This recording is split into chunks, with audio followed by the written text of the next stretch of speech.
Thus the heavens and the earth and all the host of them were finished. And on the seventh day God ended his work which he had done, and he rested on the seventh day from all his work which he had done.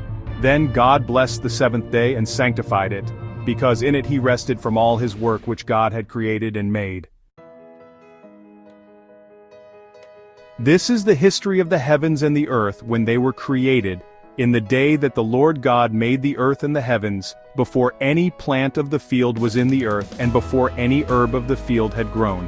For the Lord God had not caused it to rain on the earth, and there was no man to till the ground, but a mist went up from the earth and watered the whole face of the ground. And the Lord God formed man of the dust of the ground, and breathed into his nostrils the breath of life, and man became a living being. The Lord God planted a garden eastward in Eden, and there he put the man whom he had formed. And out of the ground the Lord God made every tree grow that is pleasant to the sight, and good for food. The tree of life was also in the midst of the garden, and the tree of the knowledge of good and evil. Now a river went out of Eden to water the garden, and from there it parted and became 4 riverheads. The name of the first is Pishon. It is the one which skirts the whole land of Havilah, where there is gold. And the gold of that land is good. Bdellium and the onyx stone are there. The name of the second river is Gihon. It is the one which goes around the whole land of Cush. The name of the third river is Hiddekel. It is the one which goes toward the east of Assyria. The fourth river is the Euphrates. Then the Lord God took the man and put him in the Garden of Eden to tend and keep it.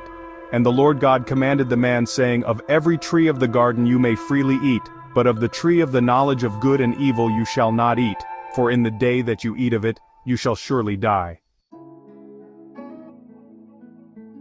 And the Lord God said, It is not good that man should be alone. I will make him a helper comparable to him. Out of the ground the Lord God formed every beast of the field and every bird of the air, and brought them to Adam to see what he would call them. And whatever Adam called each living creature, that was its name.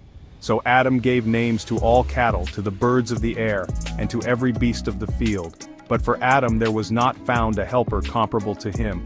And the Lord God caused a deep sleep to fall on Adam, and he slept. And he took one of his ribs, and closed up the flesh in its place. Then the rib which the Lord God had taken from man, he made into a woman, and he brought her to the man. Adam, this is now bone of my bones and flesh of my flesh. She shall be called woman, because she was taken out of man. Therefore a man shall leave his father and mother and be joined to his wife, and they shall become one flesh. And they were both naked, the man and his wife, and were not ashamed.